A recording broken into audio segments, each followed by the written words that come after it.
Coming up on the October 15th edition of Sports Extra. It's officially basketball season. We'll tell you everything you need to know about Late Night with Roy. We'll start the Giovani Bernard for Heisman campaign.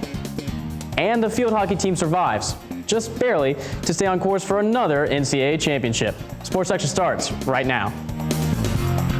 From the University of North Carolina School of Journalism and Mass Communication, covering the full range of Tar Heel athletics, this is Sports Extra. Hello and welcome to Sports Extra, Carolina Sports highlights, analysis, and issues show. I'm Will Reimer. I'm Steffi Amakbai. Who says the UNC football team can't win on the road? And imagine what the Heels can do if they can avoid a washing machine full of yellow flags. I'm Pat Almquist. Thanks for joining us. So the Heels weathered a late comeback as they defeated Miami Hurricanes 18-14. Mike Rodriguez caught the action on ESPNU from the living room in his apartment. The Heels struggled in all facets of the game. They committed 15 penalties for 140 yards. The Hurricanes finally found the end zone for the first time after those infractions. The normally stout rush defense for the Heels had a hard time containing Miami's backfield. The now 14th ranked rush defense allowed 180 yards and 2 touchdowns on the ground. But even those setbacks couldn't stop sophomore tailback Giovani Bernard from running wild. Bernard ran for 177 yards on 27 carries, and he scored 2 touchdowns. Miami had a number of opportunities in the fourth quarter to win the game, but the Canes had to do it without starting quarterback Stephen Morris, who came up limping after a play. He wouldn't return to the game with an ankle injury. With backup quarterback Ryan Williams at the helm, the Miami offense had some success, but ultimately turned the ball over on downs twice in the fourth quarter. Reporting in Chapel Hill, from my couch, I'm Mike Rodriguez. Look, guys, Carolina escaped with the victory, but if they would have lost, they would have had no one to blame but themselves. Exactly. I was thinking the same thing. And Carolina had, I believe, 15 penalties for 140 yards. They had 15 penalties last week, too.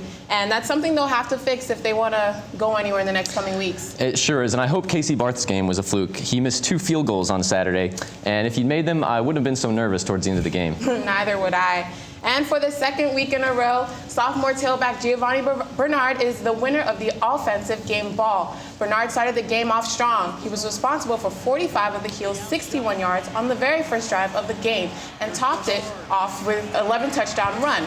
He didn't slow down after that either, rushing for 177 yards on 27 carries and 2 touchdowns. Look at him right there, fight for that right there. Bernard was even a receiving threat Saturday. He caught 4 passes for 36 yards, including this 18-yard catch on a crucial fourth down play to extend the drive. This is the second week in a row he's had more than 200 total yards. And Will, it's also the second straight week he's had more than 100 yards rushing. Yeah, he's certainly been impressive in every game he's played this season. And Mike Rodriguez jumped off his couch quickly, and he suited up. And now he joins us live in studio. Mike, should we start a Bernard for Heisman campaign? Will, how's my tie? You look good, man. All right, thanks. But yeah, to answer your question, it might be time. The leading candidates for the Heisman are Geno Smith, Colin Klein, and Marcus Lattimore. The West Virginia quarterback has 2,271 passing yards, 71 rushing yards, and 25 passing touchdowns. Klein has 1,074 passing yards, 510 rushing yards, and 7 passing touchdowns. Don't worry, that wasn't a typo. He also has 10 touchdowns on the ground. South Carolina star running back has 584 yards on the ground, 156 receiving yards, and 10 rushing touchdowns, but he struggled in the loss to LSU. Now here's how Bernard compares to those 3. He has 652 rushing yards, 158 receiving yards, and 10 total touchdowns.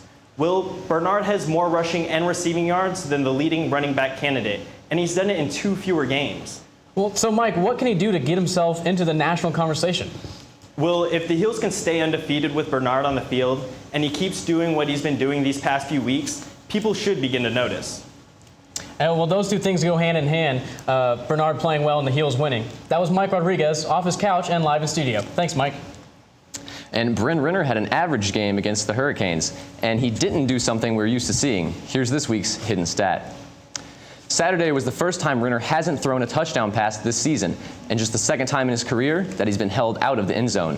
The first time, a 13-0 loss at NC State. There were a few players deserving of this week's defensive game ball, but we'll have to give this week's award to Trey Boston. Boston had a warm homecoming against Miami. He recorded 6 tackles and an interception in his home state. This was his second interception of the season. He could have had 2 picks Saturday, but this one was called back on a pass interference penalty against fellow defensive back Gene Robinson.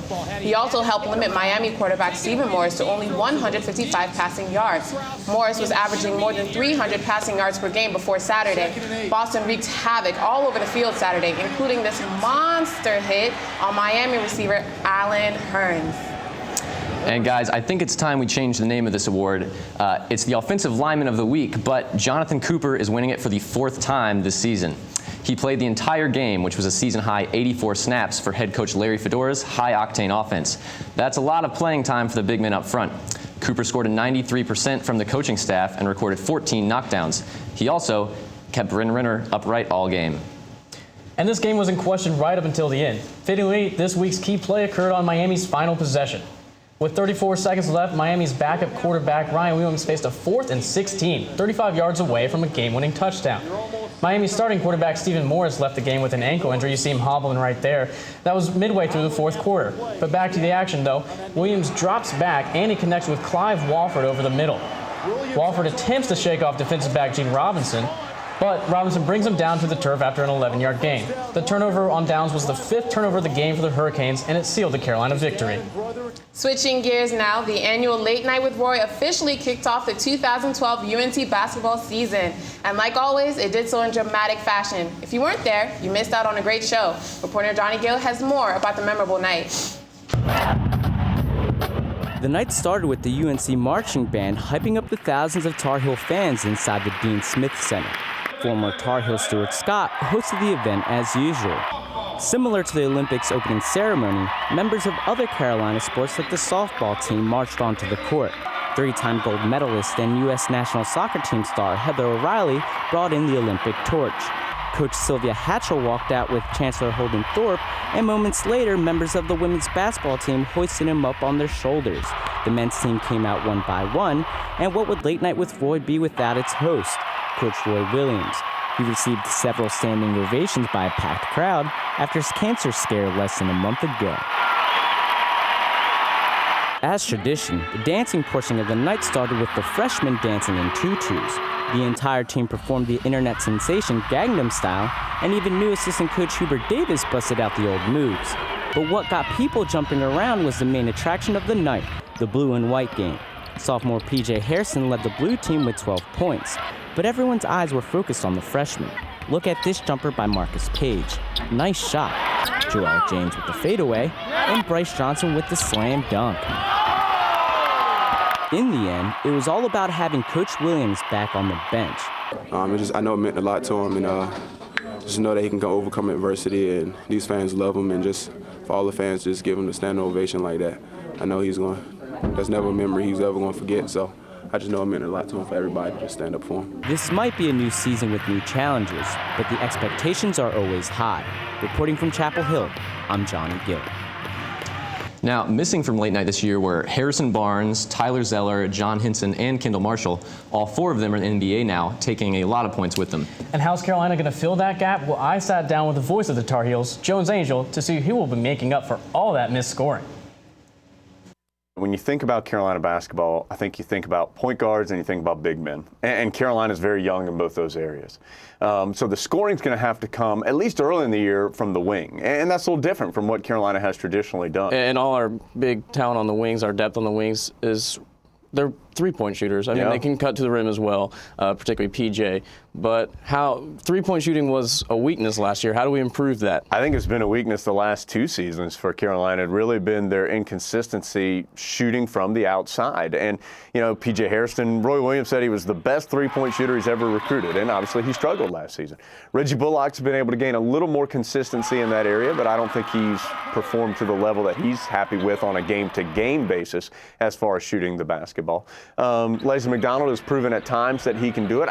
All those guys are going to have to step up and be a little bit better, I think, than they have in the past. What are the minimum expectations for this team, and then what do you think is the highest that they could go. You know, I think Roy Williams, my guess would be that he probably feels like this is a team that can make the NCAA tournament and win some games there. And I think that's a level in which Carolina basketball has set for itself, that if the Tar Heels don't go to the NCAA tournament and they don't win a game or two, then they aren't happy with the way the season went. The team has one goal in mind, another national championship. That goal is still intact after a big scare this weekend.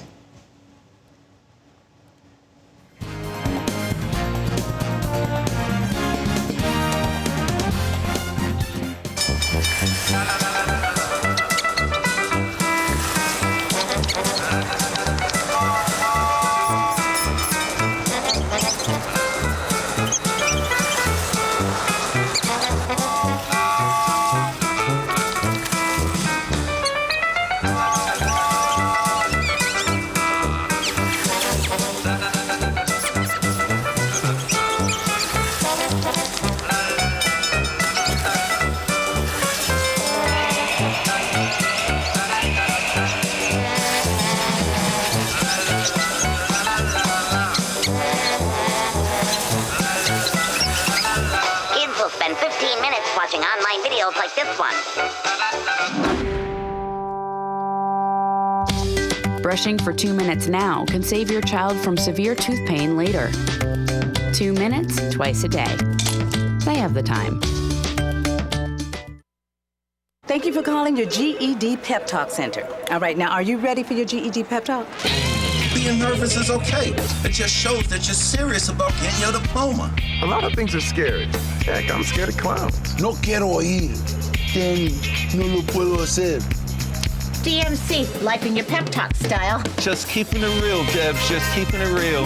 Whatever motivation you need, we've got a pep talk for you. Get your GED pep talk and find free classes at yourged.org. Are you getting this, honey? Oh, prime time. We are rolling. All right, Mama's gonna bring it home. Mama's gonna bring it home. Okay. Come on, watch this guy. Oh, backwards. Oh, don't. Oh. It went into Bob and Carol's yard. Oh, no? Okay, here it comes. Oh, no! Challenge your kids to be active and eat healthy. All right, let's see what you can do. Let's go. They might surprise you. Let's go. Search We Can for more ideas on how you and your kids can get healthy together.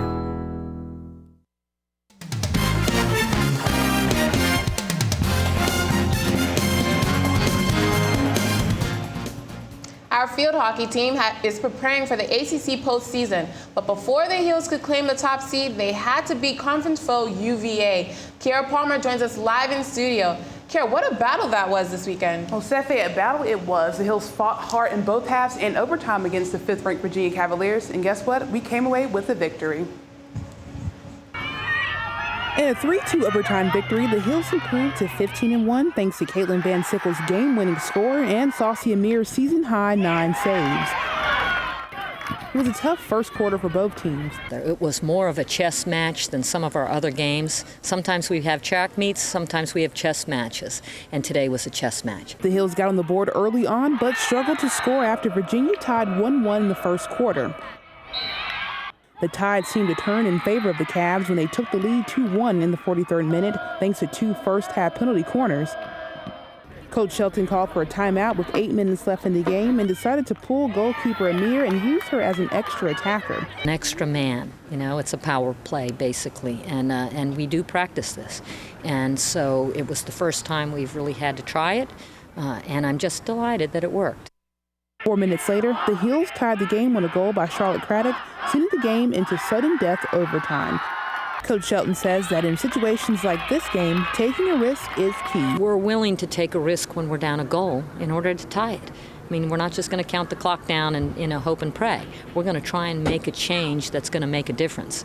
And that's what we did, and it worked out today. Sometimes it doesn't work out. Overtime didn't last long for the Heels. 6 minutes into the extra period, Van Sickle scored the game winner. KK basically did all the work. She was playing around within the circle for a little bit and got a little chip shot off, and then the goalie just made a bad save, and I was there. So. Now with this win against Virginia, the Tar Heels are now 4-0 in the ACC. So, Kiera, how does the Heels' remaining schedule look before the postseason? Well, Steffi, look, the Heels will go on the road against Maryland for their final conference match, followed by a trip to Old Dominion, then they'll head back home for their final game against Radford. Carrie, you spent some time with the players and learned that they're more than just student athletes, right? Oh, that's right, Cefe. If you think you're busy, imagine being a full-time student athlete and a head coach. The East Chapel Hill High field hockey team has been the reigning state champions for the past 4 years. Rachel Magerman, a junior forward here at UNC, is in her third year coaching this squad. It's been a lot of fun. It's kind of a stress reliever to come here after my own practice and get to work with the girls. And she's not the only one on her UNC team coaching young girls in the sport. Really good shot.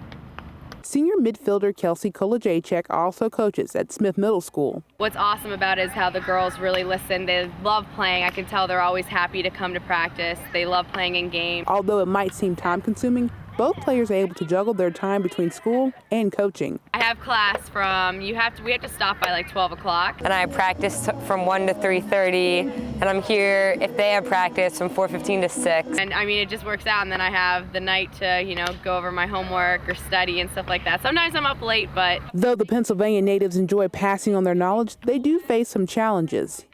I noticed there's a difference from our Pennsylvania level and North Carolina level, so just the challenge is I want to get the girls, their skill levels up to what I saw in Pennsylvania and then from what I remember as a middle schooler. Rachel and Kelsey try to teach the girls what they think is most important. Just a lot of stick movements and shooting and attacking and to not go in the middle, to go into the side.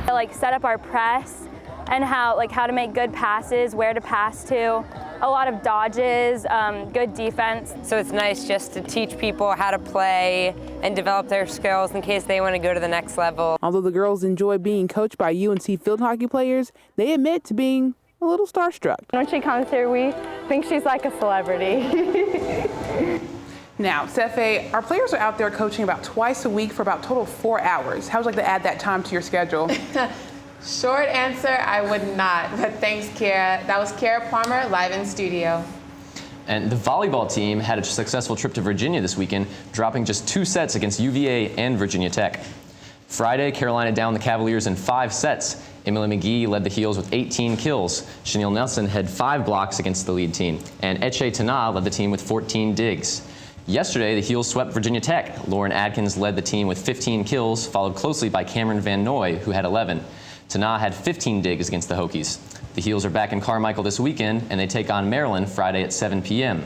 On Saturday, they play Boston College at 5 p.m. in Carmichael Arena. And the 7th-ranked women's soccer team was also in action this weekend. Yeah, the Heels took on the Tigers down in Clemson Friday, coming away with a big victory. The Heels won 4-0. Goals came from Hannah Gardner, Amber Brooks, and Maria Lubrano. The 6-year senior had 2 goals in the game. Carolina won its 3rd straight game and improved to 8-3-2 on the season. They're in action both at home and on the road this weekend. Thursday, the Heels take on the Blue Devils in Durham at 7 p.m. And Sunday, they're back in Chapel Hill. Carolina plays Wake Forest at 1 p.m. at Fetzer Field. And for the past 2 weeks, UNC's baseball team has been split in 2, Navy versus Light Blue, to compete against each other in the annual Carolina Baseball Fall World Series. The series concluded yesterday in Game 6 when Navy dominated Light Blue. Navy was on a roll from the start, rounding out the first inning 4-0. They took advantage of the Light Blue team's many errors, both on field and on the bases. Freshman pitcher Trent Thornton threw a great game, not allowing a single hit to Light Blue, the first time through the lineup. Junior catcher Matt Roberts brought in 2 RBIs for Navy. Light Blue aimed for a comeback in the bottom of the 6th, bringing the score 13-4, but Light Blue couldn't recover. Navy won 19-5, claiming the series 4-2. And both the women's and men's golf teams did well in their invitationals this weekend. The women finished 13 strokes ahead of the runners-up, winning their 2nd tournament in a row at the Ruth's Chris Tar Heel Invitational. And the men finished 2nd in the Rod Myers Invitational to Duke. Can the men's soccer team repeat as national champs? If the Heels keep playing like this, the answer is yes.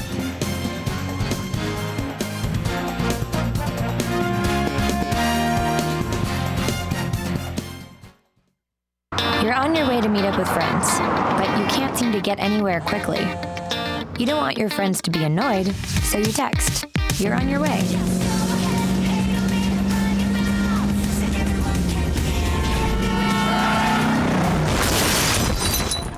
"5 seconds is the average time your eyes are off the road while texting while driving. Make sure you get where you're going.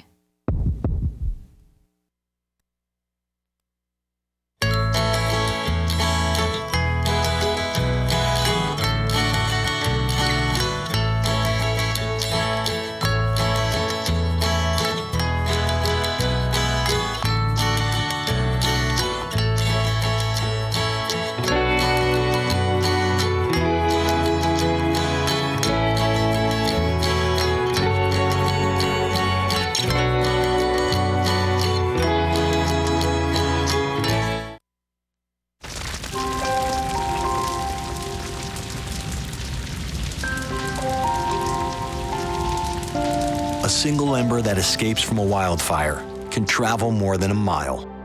That single ember can ignite and destroy your home or even your community. You can't control where that ember will land, only what happens when it does. Get Fire Adapted now at fireadapted.org.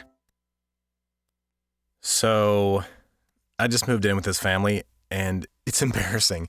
The little one, he likes to go outside and crawl around in the giant litter box. I don't know what he's doing.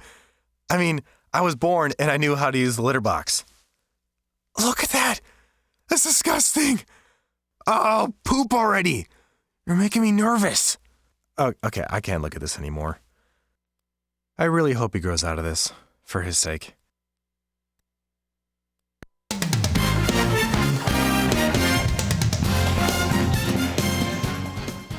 You know, Sefe, both soccer teams continue to perform well despite missing some of their stars who are off representing the red, white, and blue. The number 2 ranked men beat Davidson 1-0, even though sophomores Mikey Lopez and Boyd Akwanu were playing with the under-20 national team. Ben Walsh has a story. The Tar Heels got off to a slow start against the Wildcats, but were able to enjoy most of the possession in the first half. The Tar Heels were able to break through in the 41st minute when Andy Craven flicked the ball into the path of freshman Danny Garcia, who scored with this delightful chip over the Davidson goalkeeper. This was Garcia's first goal for the Tar Heels, and coach Carlos Somwanu believes he deserved to finally open up his UNC account. Pleased with Danny and his progress, and I'm glad he finally got rewarded with a goal. I think, despite the fact that he hasn't scored prior, doesn't mean that he hasn't been helping us tremendously. So I'm glad he finally got rewarded. UNC kept possession throughout the game and worried the Davidson defense on several occasions, including this long-range effort from freshman Ravi George. The Tar Heels didn't face too much resistance from the Wildcats, and goalkeeper Scott Goodwin had a fairly quiet night, with this being Davidson's only shot on goal. Andy Craven came off the bench and was able to get an assist as well as recording 5 shots on goal, including this one, which required a great save from the Davidson goalkeeper. It was a frustrating night for Craven. Yeah, it was frustrating, but anytime something like that happens, you just gotta take it with a grain of salt and get back at it. Coach Somwanu was impressed with freshman Alex Olson, who came in to replace Mikey Lopez. He's good, so Mikey's away, and Mikey's been starting in that role, and Alex was our next guy. With this win, the Tar Heels became the 5th team in NCAA history to record a 35-match home unbeaten streak. Let's hope they can keep it up. Reporting from Chapel Hill, I'm Ben Walsh. The Heels also played against College of Charleston on the road Saturday. The Heels won the game 3-0. Rob Lovejoy had a hat trick. It was the junior forward's first action this season following off-season surgery. Goalkeeper Scott Goodwin got his 10th shutout of the season. The Heels improved to 11-1-1 this year. The Heels will play Maryland in College Park this weekend. Kickoff is at 6 p.m., and you can catch the game on ESPNU. In this week's Issues segment, journalism professor Charlie Tuggle talks with Ramogi Huma of the National College Players Association about California's new student-athletes' Bill of Rights. Why do athletes need a Bill of Rights? Well, unfortunately, there are no guarantees for basic protections, and we've been fighting for these protections for quite some time.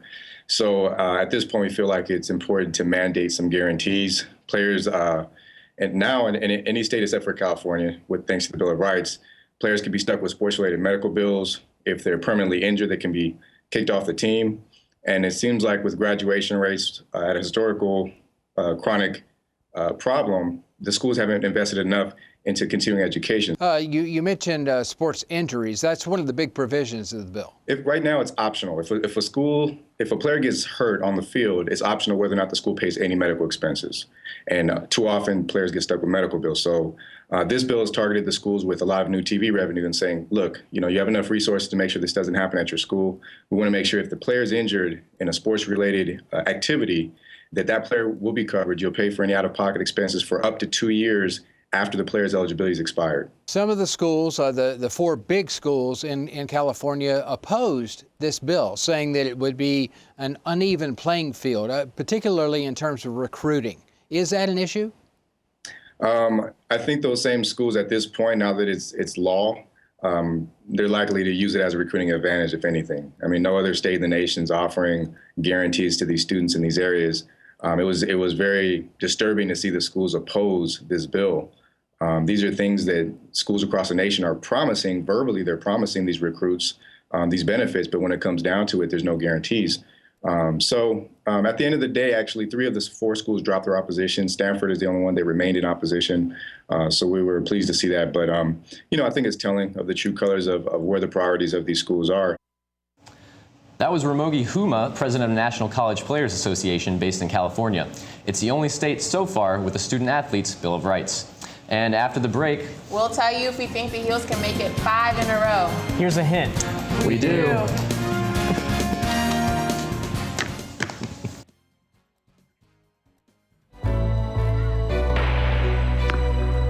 The first day stepping on the court, I couldn't keep up. That motivated me to step up my game. When I reach a goal, I set a new one the next day. And my next goal is to go to college. Mastering the court takes persistence. So does getting into college. I've got what it takes. So do you. Here we go. We're gonna make some juice. It's gonna be good. She's excited. A little bit of kale. Please don't put this on line. I'm putting it all over the line. It's wet. It needs something. No, it'll go. Don't break my juicer. Looks good. You ready to try it? Come on, baby. Challenge your kids to be active and eat healthy. It's okay. Okay, all right. They might surprise you. She took another sip. You saw it? Search We Can for more ideas on how you and your kids can get healthy together.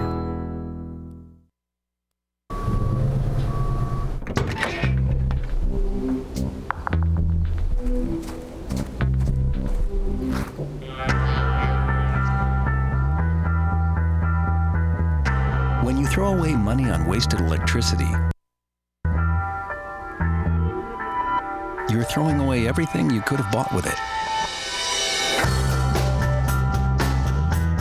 Saving energy saves you money. Learn more at energysavers.gov.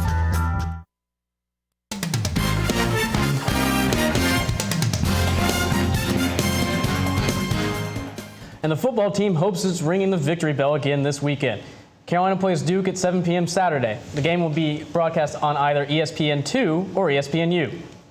The Heels were able to stifle Miami quarterback Stephen Morris Saturday, and the Carolina secondary will face another tough passing attack this week. Senior defensive tackle Sylvester Williams and the rest of the line will have to get to Duke quarterback Sean Renfree early and often, despite leading the 25th best pass offense in the nation. Renfree is prone to making mistakes, throwing 6 interceptions this season. The Heels of defense has picked off the opposing quarterback 10 times.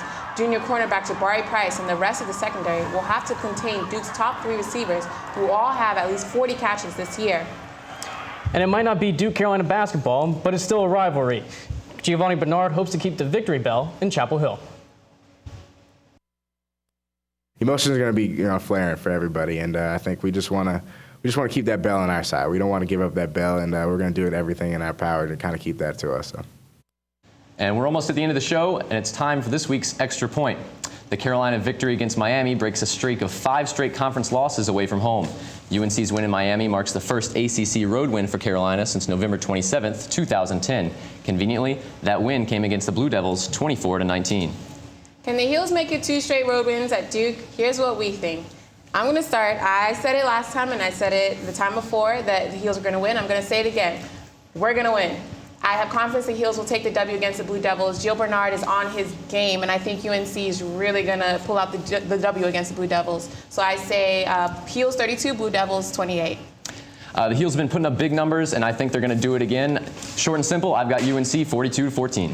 And look, guys, we're all agreeing Duke's playing typical Duke football. We're going to win big, 38-24 UNC. That was Sports Extra. Thanks for joining us. We hope to see you next week. Goodbye.